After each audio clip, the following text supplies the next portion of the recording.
Apples are one of the most popular fruits. Not only are they delicious, but they are packed with health benefits.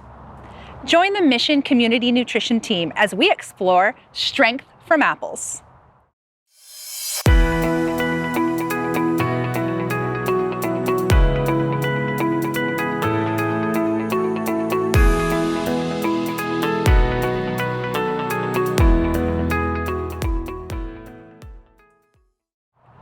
We are here at Cockrell Hard Cider in Puyallup Valley amongst beautiful apple orchards. While yes, apples are one of the most popular fruits, they're not native to North America. They originated in Kazakhstan, where the capital, Alma-Ata, means full of apples. The history of apples in North America dates back only to the early 1600s. During that time, John Chapman became famous for planting trees throughout Ohio, Illinois, and Indiana. You may know him by his popular nickname, Johnny Appleseed. So whether you're buying them whole or enjoying a delicious cider, apples make a perfect snack on their own and pair well with many other fruits.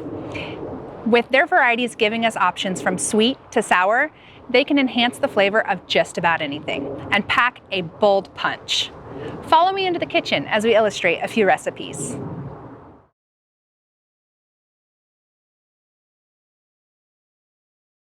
Thanks for journeying back into the kitchen with us as we start today's first recipe, chicken Waldorf salad. For this recipe, you have a wide variety of fresh ingredients. We are going to start with some arugula, some seedless grapes. You want to make sure you get seedless grapes, cooked chicken, apples. You can pick and choose whichever kind of apple you like. I have a Honeycrisp here that's been diced up, just a rough chop, super easy. We went with some honey roasted walnuts today. You can get candied walnuts, pecans, feel free to move things around there. Celery, again, really fine dice on your celery. White wine vinegar, pepper, fresh lemon juice, about 2 tablespoons, some fresh honey, and then about 1 cup of mayonnaise. And then for our little trick today is you're going to want to use some olive oil or coconut oil.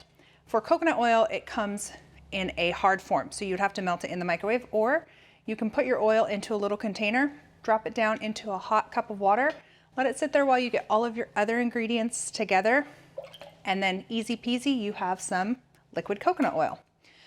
We are going to start today by mixing up our dressing. I like to not make things hard, so put everything into the bowl that you're going to mix it all up into. So we'll start with our mayonnaise. Again, this is about 1 cup of mayonnaise. You can substitute here for Greek yogurt, sour cream, whatever you have on hand, if you would like that, and or if you're looking for different health benefits from your recipe.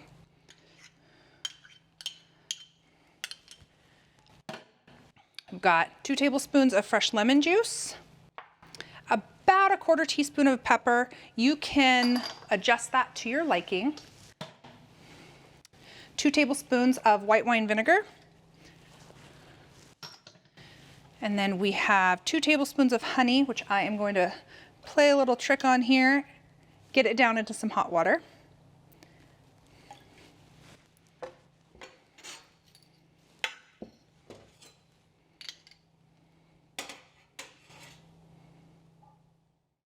And then we've got about a 1/4 cup of coconut oil is what you're looking for here. So you can eyeball this a little bit based off of how your dressing has come together. And then we are going to give this a quick whisk. Okay, now that we've got that all whisked up for you, like I said, keep things easy. This is a 1 bowl recipe here. We are going to start with our 1 whole apple. So Honeycrisp, Granny Smith, whatever you have on hand or you like. Ours have started to brown slightly because I diced them up, but you can squeeze a little bit of lemon over the top of them to keep them from browning if you want to. Go ahead and add that whole apple into here for you. And then our recipe calls for 2 to 3 ribs of celery. 2 to 3 because sometimes what you buy at the grocery store can be really small, skinny ribs of celery. Sometimes they're very large. Today, ours were rather large, so I've got 2 here that we're gonna put right into our bowl.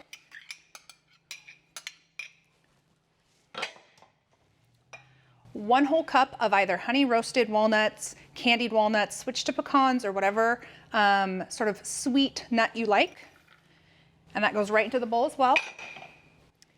We've got about 1 cup of, I quarter my grapes, seedless, red grapes, black grapes, green grapes. Right now today we have seedless black grapes.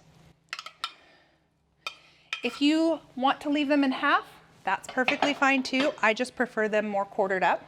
And then we have 1 pound of cooked chicken breast and zest of 1 lemon. Now you can grab one of the cooked chicken breasts from your deli if you're running home and you're wanting to make this easy, or just get 1 pound, salt, pepper, a little bit of olive oil in your oven at about 350 for 20 minutes, and that'll be perfectly cooked. Let it cool before you add it to this salad. And then what I do before I mix in all the greens is I just mix all this up with the dressing. All right, so we've got this all combined. You can see that as we've mixed it all up, there is a bit of flavor that you're going to get in every single bite, and everything's coated well. We are going to take about, if you packed this into a measuring dish, about a cup. I say 2 heaping handfuls because that's how I measure my greens. You can measure your greens in a measuring cup if you would like, but stick to 2 heaping handfuls. And if you want more or less, go ahead and do that.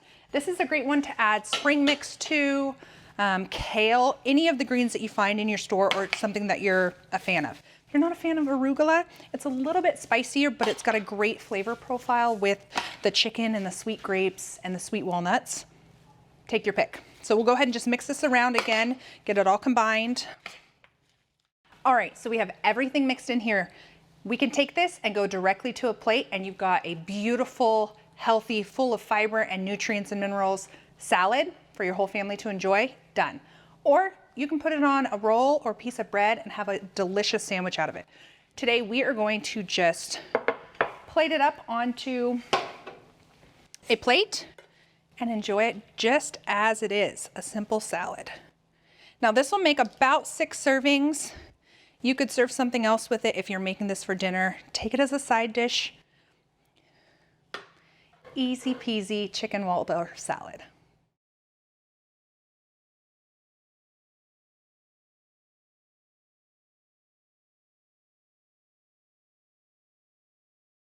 We've got the perfect dish for you today. We are making an apple and pear oatmeal bake. Super easy, 1 dish to stir everything up into. You'll preheat your oven to 350 degrees, and about 45 minutes later, your house is going to be smelling delicious and you had to do minimal work. So to get started today, we have some instant oats. I already pre-diced or sort of rough chopped our apples and our pears, brown sugar, pecans. Switch these out for walnuts or another type of nut that you like, or omit them completely if you don't like them. We've got milk, vanilla, baking powder, a little bit of salt, 2 eggs, and then some apple slices for the top. To get this going, we are going to start with 2 apples and 2 pears inside of our dish here. We'll go ahead and start with our eggs. I give these a rough whisk as I pour them in. You can whisk them in a bowl if you'd like and then pour them in. You just don't want to add them to your mixture whole. They won't combine as well. I know I love switching stuff up on a weekend for my family if I can. This is a great way to do it. And again, dump it all in the bowl, mix it around. You look like a rock star. So we've got about 1 cup of brown sugar here, roughly ½ a cup of pecans. We've got about a tablespoon of salt here, tablespoon of vanilla extract, and then about 2 tablespoons of baking powder. 6 cups of quick oats. And remember, while you're mixing this up, turn your oven on to 350, preheat that so it's ready to go once you get everything into your bowl. And then 2 cups of milk. You can use almond milk, coconut milk, whole milk, whatever you choose. And then our fancy coconut oil here. I'm gonna use our little dish that we had vanilla extract in. We're going for about a 1/4 cup of coconut oil here. And we are going to just mix this all together. So once you have that all combined, just like that, I have pre-greased a 9x13 pan. You can butter it, pre-grease it, whichever works for you. And we'll actually just switch this over here so I can get it all into it. It will fill almost the entire 9x13 pan. So don't worry if it's full to the top. That's what you want. This is a bake, not a traditional oatmeal. There we go. All right, so we're just gonna spread this out here. Make sure it's nice and even in your pan. And then because we like to have a little fun with it, just thinly slice some apples and place them right on top before you stick it in the oven. So we've preheated our oven to 350 degrees. I'm gonna go pop this in for 45 minutes. When it's done, we'll show you how to plate it up.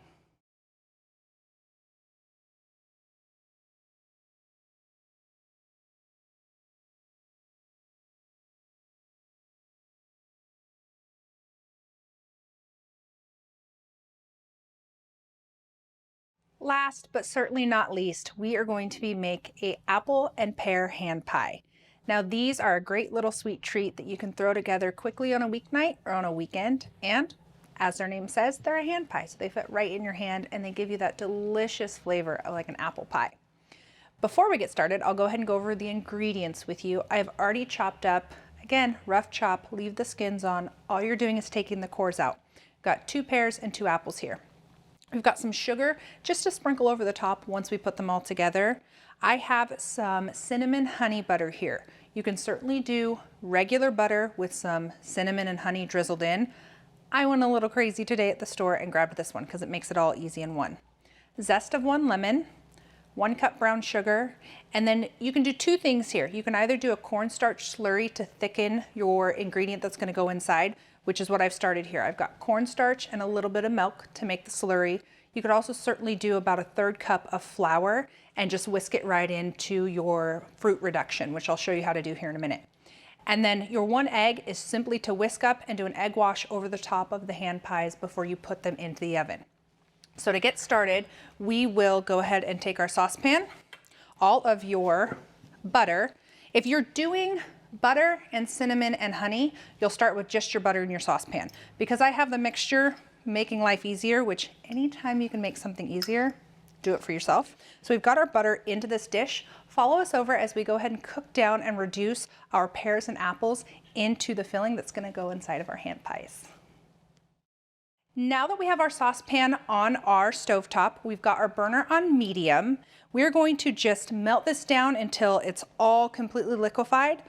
You'll see now that it's melted down, we are going to dump in our pears and our apples right into the saucepan. Start to let those cook. Right on top of that is going to be our brown sugar. Mix it in, get it all nice and coated. You want the brown sugar to completely melt and not be gritty inside of your mixture. We'll add our zest of 1 lemon, and we are just going to stir this. Let it sort of bubble up. You don't want to burn it, so keep your saucepan and your burner on about medium, but constantly stirring it.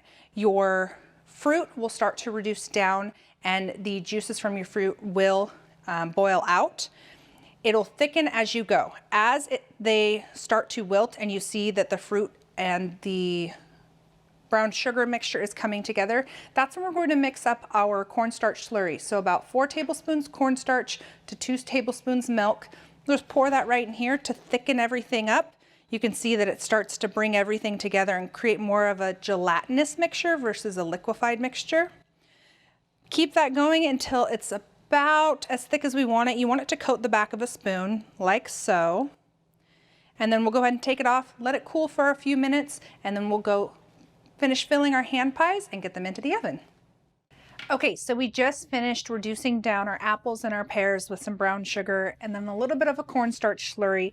You can see here that it created this beautiful caramel type mixture. That's what you're going for. So when it started, you would have seen that we had a lot of juices in here, and now nice and beautiful. It smells like a caramel apple in here. So all we have here is 2 pre-made pie crusts, the ones that you find rolled up in the dairy section of your grocery store. I don't go fancy and cut circles out of it and then roll it back out. My recommendation is cut it into 4s, Make it easy for yourself. You're making a sweet treat, right? You don't need it to be complicated. We've got other recipes for that. So we are going to take just a little bit of your apple and pear mixture and put it right in the center of your cut pie crust here. We'll get all of these loaded up. I let the mixture cool just slightly before we sort of came back to finish prepping these. You want to do that, let it thicken up for you. If you try and take it directly off the stovetop, it's still going to be a little runny. Let that cornstarch do its job. And then all we're going to do is we are going to, you can use a brush, you can use many things. We're going to use a glove. Again, if you have a brush, you can brush this on here. I'm just going to use my fingers because it's easier than dirtying up one more thing. You just want to get the edges a little bit moist so that way they stick together and give you an opportunity to fold them together with a fork. So I just kind of go this way with them and then wrap them into themselves like this. It's nothing crazy fancy. It's not like the prettiest thing. We're not going for pretty. We're going for a quick, fun treat, right? You can cut off a little bit of the excess if you've got some excess here. Pinch your edges together like so. This is a fun activity for your kiddos to help you with also. Make some quick hand pies. We'll do the same thing over here. You can fold them directly into a little cone like this. Pinch all of the edges so they stay together. You don't have to pinch them hard. You're just using a fork to kind of seal them down. And we will repeat that with all 8 of our hand pies. And then we are going to show you how to coat the tops of them and get them into the oven. All right, so all of our hand pies are folded into little cones. They've been pinched together. Again, if you've got a little brush, you can use that to coat the top of these with an egg wash, or you can just use your fingers real quick. You could also use a quick butter. I think the egg creates a better wash on the top of this. This helps make sure that they become golden brown. All right, nice little egg wash. And like we talked about earlier, just a little bit of sugar. You can use regular sugar, raw sugar, whatever you have on hand. I've just got some regular sugar here. All right, so we went ahead and egg washed and sprinkled sugar on all of our hand pies. We'll go ahead and put these into our 350-degree oven for about 10 to 12 minutes. You're looking for the pie crust to be golden brown. Your filling is completely done, so watch them closely. If they start to look like they are turning brown quicker, go ahead and pull them out. They're probably done. Enjoy your apple and pear hand pies.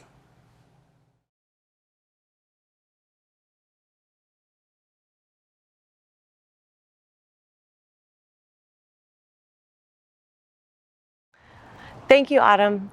Maybe you've heard the saying that an apple a day keeps the doctor away, and that in fact may be a correct statement based on recent scientific evidence.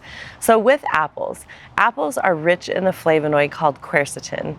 Quercetin is a very rich antioxidant, anti-inflammatory, anti-cancer, and can really help promote even brain health by protecting against Alzheimer's disease. Apples are also a rich source of pectin, which is a soluble fiber that helps lower bad cholesterol, and it can help improve your colon health and prevent colon cancer.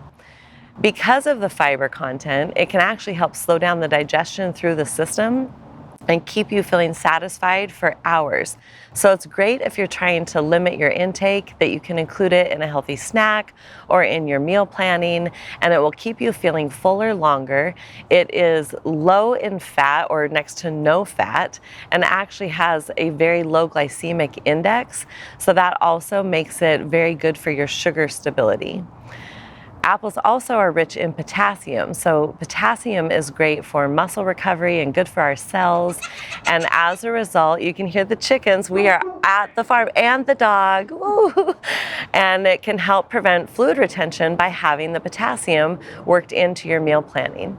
The other thing to consider with apples is that it is good for your lungs and good for your heart in lowering blood pressure, and your lungs for potentially preventing symptoms or asthma attacks. So try to include apples as best you can every day if you can, and try all the varieties, the different cooking methods and preparations of them so you can get the best benefit. Enjoy. Thank you, Jessica. Your insight is always wonderful. Here at Cockrell Hard Cider, owners and brothers John and Rich Cockrell grow their own apples in this orchard just steps from their cider press. We started in 2014.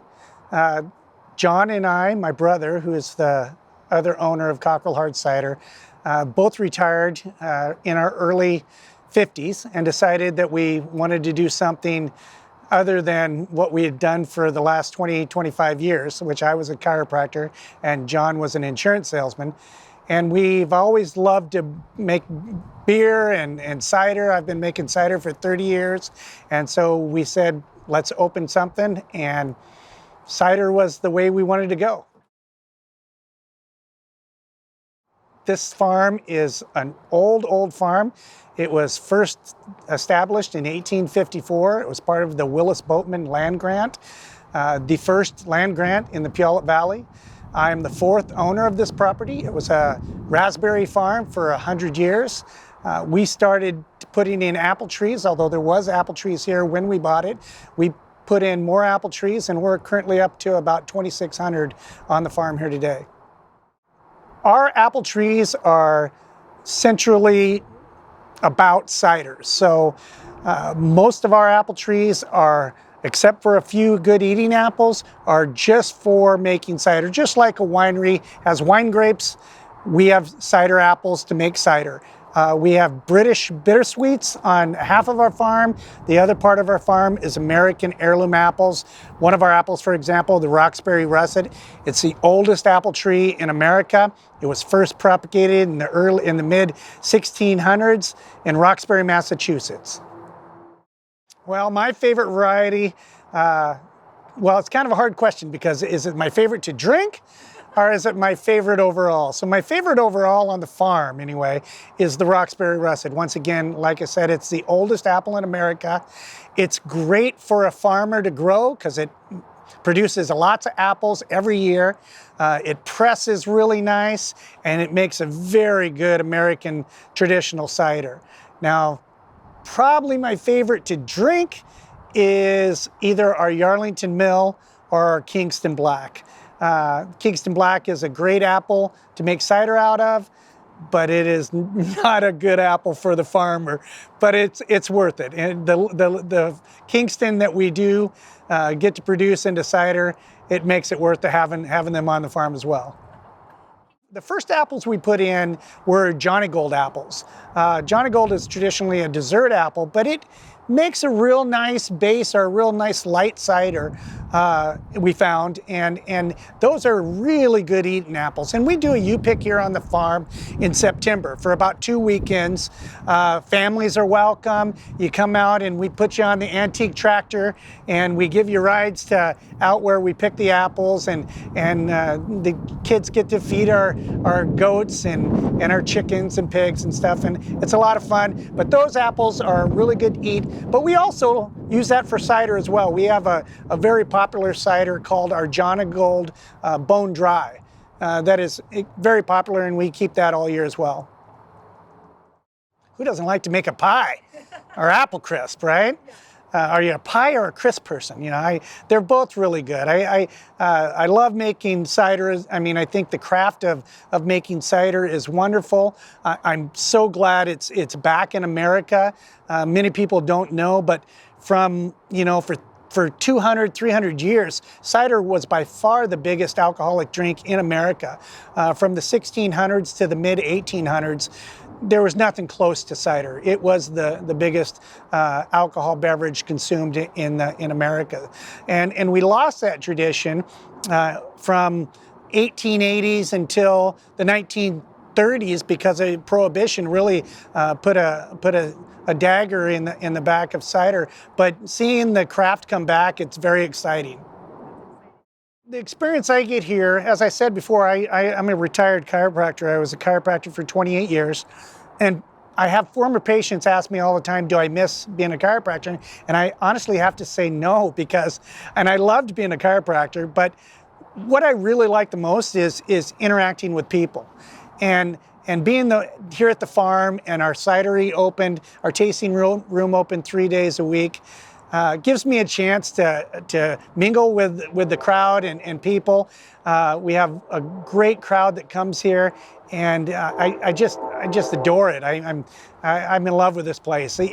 I'm here 6-7 days a week, and if I'm not here for a week, I'm ready to get back to the farm. We want to thank John and Rich Cockrell for their generosity allowing us on their apple orchard for this episode. For further information on Cockrell Hard Cider, go to their website, cockrellbrewing.com. Thank you for joining us today on Mission Community Nutrition. For more information on these recipes and to see the full interview with Cockrell Hard Cider, please visit our website at nutritiouscommunity.com. To find the recipes used on today's show and further information, please visit www.nutritiouscommunity.com. Support for Mission Community Nutrition comes from the following: Virginia Mason Franciscan Health, Washington State University Extension, Spectra, City of Federal Way.